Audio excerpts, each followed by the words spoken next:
مگر فاطمہ چلی گئی تو بلازری کے سامنے اپنا فرض آ گیا۔ وہ جاسوسی کے لیے آیا تھا اور اب تک اس کا بہروپ کامیاب تھا۔ راج محل کی فوجی نوعیت کی سرگرمیوں پر اس کی نظر تھی۔ وہ سلطان سپکتگین تک کئی اطلاعیں اور معلومات پہنچا چکا تھا۔ اس نے جذباتی لحاظ سے اپنے آپ کو پتھر بنا رکھا تھا، مگر رشی اور فاطمہ نے اسے ایسا دھوکہ دیا کہ وہ جذبات کے سیلاب میں غوطے کھانے لگا۔ فرض اس کے ہاتھ سے چھوٹتا نظر آنے لگا۔ تنہائی میں اس نے آپ کو سنبھالنے کی بہت کوشش کی اور وہ سنبھل گیا، مگر اسے یہ خطرہ بھی نظر آنے لگا کہ یہ دو لڑکیاں آج رات کی طرح اس کے پاس آتی رہیں تو وہ فرض کے راستے سے ہٹ جائے گا۔ اس نے اس کا علاج یہ سوچا کہ وہ یہاں سے نقل مکانی کر جائے گا اور ان لڑکیوں کو پتہ نہیں چلنے دے گا کہ وہ شہر کے کون سے کونے خدرے میں رہتا ہے۔ اسے یہ توقع تھی کہ وہ کسی بھی روز لاہور سے غزنی چلا جائے گا۔ وہ آخر انسان تھا، پتھر نہیں تھا۔ انسانی فطرت کی اس سب سے بڑی کمزوری جسے عورت کہتے ہیں پر قابو پانا اس کے لیے ممکن نہیں تھا۔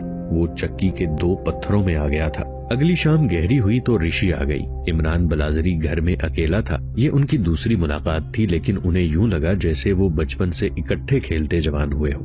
کل تم نے کہا تھا کہ میری لاش کو بھی جلنے نہیں دو گے، رشی نے کہا۔ تم نے ایسے کیوں کہا تھا؟ تم یہاں اپنے بھائی کو دیکھنے آئی تھی۔ بلازری نے رشی کے سوال کا جواب دینے کی بجائے پوچھا، آج کیوں آئی ہو؟ تمہیں دیکھنے۔ کیوں؟ تم مجھے اچھے لگتے ہو، اسی لیے میں تمہاری لاش نہیں جلنے دوں گا۔ عمران بلازری نے کہا، تم بھی مجھے اچھی لگتی ہو۔ میں نے کل تمہیں بتایا نہیں تھا، رشی نے کہا۔ میری شادی بھی ایک فوجی کے ساتھ ہوگی جو غزنی پر حملے کے لیے جائے گا، بلازری نے کہا، اور تمہاری زندگی اپنی بہن کی طرح جلدی چتا پر ختم ہو جائے گی۔ یہ لوگ عورت کو انسان کیوں نہیں سمجھتے؟ رشی نے رنجیدہ لہجے میں پوچھا۔ انسانی قربانی لڑکی کی کیوں دی جاتی ہے؟ کسی مرد کو قربان کیوں نہیں کیا جاتا؟ تمہارے مذہب میں تمہارے سوالوں کا کوئی جواب نہیں، عمران بلازری نے کہا۔ میرے مذہب میں انسانی قربانی کا رواج نہیں، میں زندہ نہیں جلنا چاہتی، رشی نے خوفزدہ لہجے میں کہا۔ میرے لیے بھاگنے کا کوئی راستہ نہیں، کوئی پناہ نہیں۔ یہاں سے بات چلی تو اتنی دور پہنچ گئی جہاں عمران اور رشی ایک ہو گئے۔ ان کی محبت روحوں تک اتر گئی۔ انہیں یہ بھی احساس نہ رہا کہ رات کتنی گزر گئی ہے۔ وہ اپنے مذہب بھی بھول گئے۔ عمران بلازری کو اپنے فرض کا بھی احساس نہ رہا۔ رشی کو یقین ہو گیا کہ عمران اسے پناہ میں لے لے گا۔ وہ جانے کے لیے یوں اٹھی جیسے جانا نہ چاہتی ہو۔ اسے جانا تھا اور وہ چلی گئی۔ 2-3 روز بعد رشی پھر عمران کے گھر گئی۔ ابھی بیٹھی ہی تھی کہ جگ موہن نے باہر سے عمران بلازری کو آواز دی، تمہارا بھائی آیا ہے۔ عمران نے رشی سے کہا، تم ساتھ والے کمرے میں چھپ جاؤ۔ جب جگ موہن اس کمرے میں آیا، اس کی بہن دوسرے کمرے میں جا چکی تھی۔ تم نے مجھے گوشت کا ایسا عادی بنا دیا ہے کہ اپنے گھر کی سبزی ترکاری کو دیکھ کر بھوک ماری جاتی ہے، جگ موہن نے کہا۔ گھر میں کچھ ہے؟ عمران بلازری نے گھر میں پکا ہوا گوشت رکھا ہوا تھا، وہ جگ موہن کے آگے رکھ دیا۔ جگ موہن نے یہ بھی نہ دیکھا کہ عمران نے کچھ کھایا ہے یا نہیں، وہ سارا گوشت کھا گیا۔ قربانی کے لیے کوئی لڑکی چن لی گئی ہے یا نہیں؟ بلازری نے پوچھا۔ ابھی نہیں، جگ موہن نے جواب دیا۔ معلوم نہیں پنڈتوں کو کس قسم کی لڑکی کی تلاش ہے؟ تمہاری بہن مندر میں جاتی ہے؟ نہیں، جگ موہن نے کہا، مگر میں سوچتا ہوں کہ اسے کب تک چھپائے رکھیں گے۔ عمران بلازری اس کوشش میں تھا کہ جگ موہن جلدی چلا جائے۔ وہ اس کی باتوں میں دلچسپی نہیں لے رہا تھا۔ تھکن اور نیند کا بہانہ کام کر گیا اور جگ موہن چلا گیا۔ رشی دوسرے کمرے سے نکلی تو اس کے چہرے پر حیرت کا تاثر تھا۔ کیا میرے بھائی نے گوشت کھایا ہے؟ رشی نے حیرت زدہ لہجے میں پوچھا۔ میں اس کا راز فاش نہیں کرنا چاہتا تھا، عمران نے جواب دیا۔ میں اسے بتا بھی نہیں سکتا تھا۔ تم ساتھ والے کمرے میں ساری باتیں سن رہی ہو۔ وہ جب سے میرا دوست بنا ہے گوشت کھا رہا ہے۔ تمہارے دیوتاؤں نے تمہارے بھائی کی کوئی سزا دی ہے؟ مذہب صرف ان چیزوں کی مخالفت کرتا ہے جن سے نشہ ہوتا ہے اور انسان کی عقل بیکار ہو جاتی ہے۔ مجھے بتاؤ تم کب آؤ گی؟ تمہیں بھی گوشت کھلاؤں گا۔ رشی 2 روز بعد آئی۔ عمران نے اس کے لیے مرغی بھون کے رکھی ہوئی تھی۔ رشی نے ڈرتے ڈرتے کھائی، پھر بولی، میں جب بھی آؤں میرے لیے گوشت رکھا کرو۔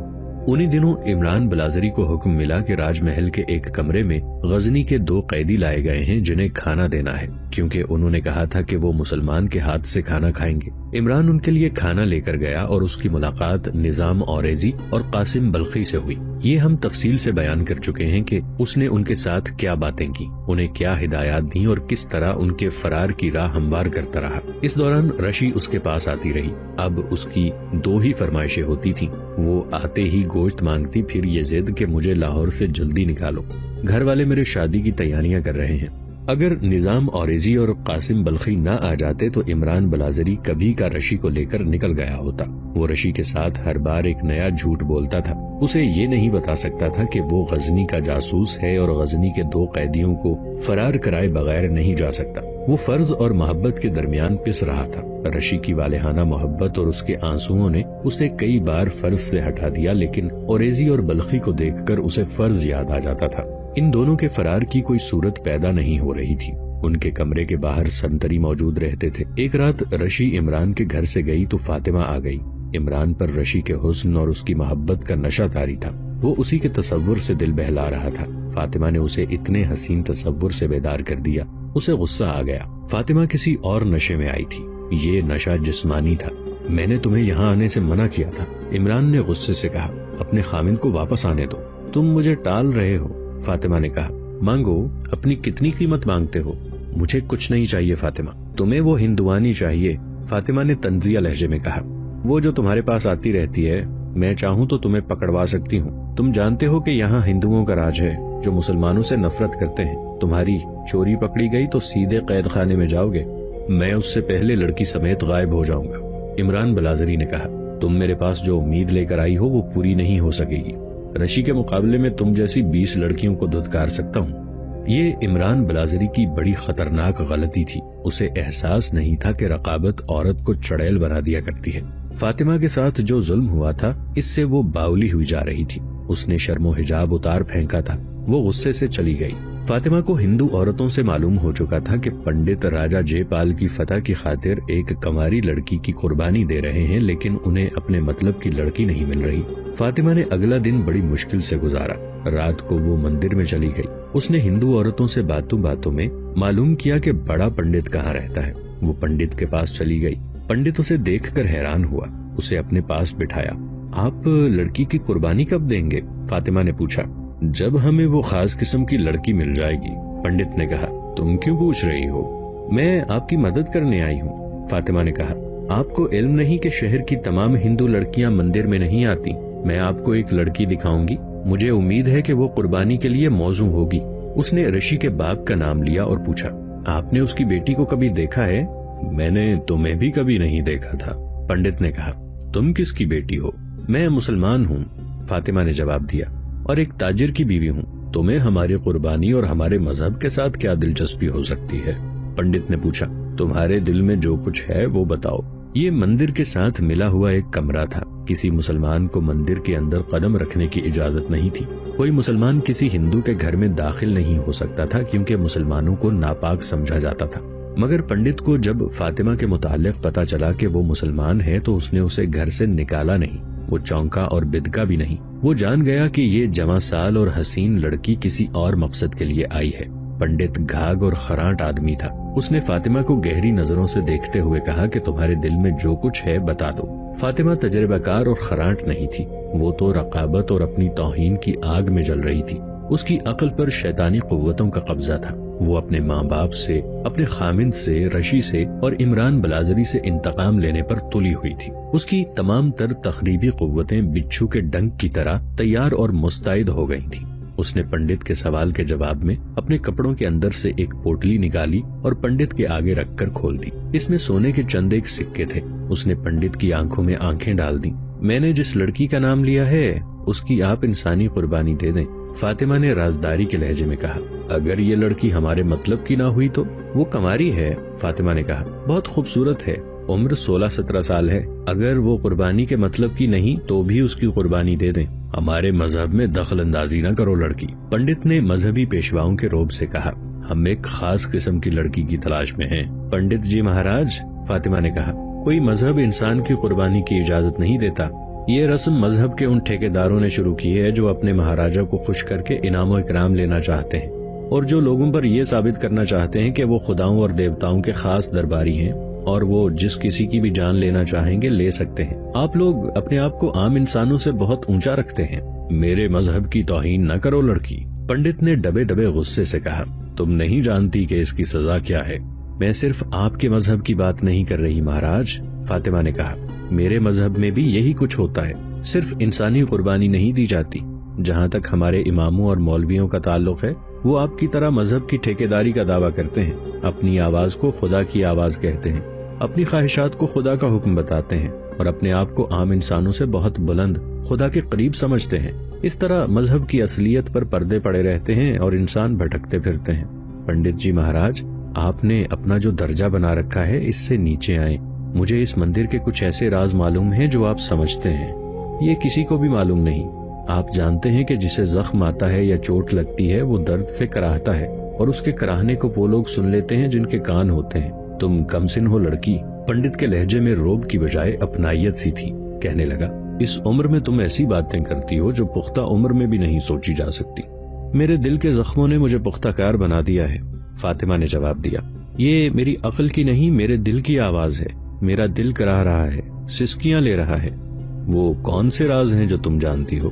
ایک یہ کہ میں حسین اور نوجوان نہ ہوتی تو آپ اتنا ہی سن کر کہ میں مسلمان ہوں مجھے دھکے دے کر اس کمرے سے نکال دیتے, کمرے کو دھلاتے, یہاں لبان جلاتے, بھجن گاتے, تب یہ کمرہ پاک ہوتا. مگر مجھے دیکھ کر آپ بھول گئے کہ مسلمان ناپاک ہوتا ہے. آپ نے سونے کے سکوں کو اٹھایا نہیں, پھینکا. آپ کی زبان میں اور آپ کے الفاظ میں پنڈت موجود ہے, مگر جن آنکھوں سے آپ مجھے اور سونے کے ان سکوں کو دیکھ رہے ہیں ان سے پنڈت غائب ہو چکا ہے. آپ کی آنکھوں میں مجھے اپنا خامند دکھائی دے رہا ہے. اس نے میرے باپ کے ساتھ میرے حسن اور میری جوانی کا سودا کیا تھا. میں بکی ہوئی چیز ہوں. میں اب سودا کرنے سے نہیں ڈرتی. اپنے دل کی مراد کی خاطر میں سودا کرنے آئی ہوں. تم راز کی بات کہہ رہی تھی. دل پر ہاتھ رکھیں اور سنیں, فاطمہ نے کہا. آپ کو انسانی قربانی کے لیے خاص قسم کی لڑکی صرف اس لیے نہیں مل رہی کہ آپ نے دولت والوں کی بیٹیوں پر ہاتھ رکھا, لیکن ذرا جواہرات لے کر آپ نے ان سے ہاتھ کھینچ لیا. میرا خامد بہت بڑا تاجر ہے. وہ نام کا مسلمان ہے. وہ اپنے مذہب کا صرف ایک اصول جانتا ہے کہ ایک مسلمان بیک وقت 4 بیویاں رکھ سکتا ہے. اس کا اٹھنا بیٹھنا, اس کا دوستانہ ہندوؤں کے ساتھ ہے. اسے بہت سی باتیں معلوم ہیں. میں اپنے ایمان کو ایک طرف رکھتی ہوں, آپ اپنے دھرم کو اس دروازے سے باہر رکھ دیں. سونے کے یہ ٹکڑے گن لیں اور سودا کریں. کچھ اور چاہیے تو بتا دیں. پنڈت کے ہونٹوں پر ایسی مسکراہٹ آ گئی جیسے بھیڑیے نے کمزور سا شکار دیکھ لیا ہو. یہ خندہ دندہ نما تھا. وہ فرش پر بیٹھا تھا. فاطمہ اس کے سامنے 2 ہاتھ دور بیٹھی تھی. پنڈت کا ہاتھ فاطمہ کی طرف بڑھا اور اس کے ہاتھ کو دبوچ لیا. پنڈت کے دوسرے ہاتھ نے سونے کے سکوں والی پوٹلی اپنی طرف سرکا لی. اس نے یہ پوٹلی گھٹنے کے نیچے کر لی. فاطمہ نے اپنا ہاتھ پنڈت کے ہاتھ پر رکھ دیا. میں کیسے یقین کر سکتی ہوں کہ میرا کام ہو جائے گا اور میرے ساتھ دھوکہ نہیں ہوگا؟ تم اس لڑکی کو اپنے راستے سے ہٹانا چاہتی ہو نا؟ پنڈت نے ایسے لہجے میں کہا جو گناہ کے تصور سے شرابی کے قدموں کی طرح ڈگمگا رہا تھا. اگر اس کے ماں باپ نے آپ کی مٹھی گرم کر دی تو کیا ہوگا؟ وہی ہوگا جو تم چاہتی ہو. کمرے کا دروازہ کھلا تھا. پنڈت نے ایک ٹانگ لمبی کر کے ایک کواڑ بند کر دیا. فاطمہ نے ہاتھ لمبا کر کے دوسرا کواڑ بند کر دیا. رات خاموش تھی. مندر میں رکھا ہوا اندر کا بت خاموش تھا. پنڈت کے کمرے میں رکھی ہوئی مورتیاں خاموش تھی. کشن مراری کی مرلی خاموش تھی. مندر کا سنکھ خاموش اور گھنٹیاں خاموش تھی. رشی اپنے گھر اور عمران بلازری اپنے گھر گہری نیند سوئے ہوئے تھے. وہ ایک دوسرے کو خواب میں دیکھ رہے ہوں گے. مندر میں ان کے خوابوں کا سودا ہو چکا تھا. اگلے دن کا سورج ابھی ابھی طلوع ہوا تھا. عمران بلازری کچھ دیر پہلے گھر سے اپنے کام کو جانے کے لیے نکلا تھا. وہ فاطمہ کے خاوند کی محل جیسی حویلی کے سامنے سے گزرا تو چلمن کی اوٹ سے اسے فاطمہ کی سرگوشی سے ذرا ہی بلند آواز سنائی دی. عمران. وہ رک گیا. چلمن سے جھانکتا ہوا فاطمہ کا چہرہ نظر آیا. اس چہرے میں اسے کوئی تبدیلی نظر نہ آئی. اپنا وعدہ یاد رکھنا, فاطمہ نے کہا. عمران بلازری کا خون کھولنے لگا. وہ کچھ بھی نہ بولا اور چل پڑا. راج محل کے احاطے میں جا کر وہ اسی کمرے میں گیا جہاں غزنی کے 2 قیدی نظام اوریزی اور قاسم بلخی کو رکھا گیا تھا. جیسا کہ پہلے بتایا جا چکا ہے ان کے ہاتھ پاؤں کھلے ہوئے تھے. کمرہ کھلا تھا. کمرے کے باہر اور عقب میں 2-4 سنتری موجود رہتے تھے. چونکہ راجہ جے پال ان سے راز کی باتیں معلوم کرنے کی کوشش کر رہا تھا اس لیے انہیں قیدیوں کی طرح زنجیروں میں جکڑ کر قید خانے میں نہیں رکھا گیا تھا. ان کی خاطر تواضع کا ایسا انتظام تھا جیسے شاہی مہمانوں کا ہوتا ہے. ان کے مطالبے پر کہ ان کے کھانے پینے کا انتظام کوئی مسلمان کرے, یہ انتظام عمران بلازری کے ہاتھ میں تھا. عمران بلازری ان کے فرار کا بندوبست بھی کر رہا تھا. دشواری صرف یہ تھی کہ وہاں سنتری موجود رہتے تھے. عمران غزنی کے ان دونوں قیدیوں سے کہتا رہتا تھا کہ وہ راجہ کو جھوٹ موٹ راز کی باتیں بتا کر اس کا اتنا اعتماد حاصل کر لیں کہ وہ ان کے کمرے کے پہرے سے سنتریوں کو ہٹا دے. نظام اوریزی اور قاسم بلخی نے سوچ لیا تھا کہ وہ راجہ جے پال کو کیا بتائیں گے.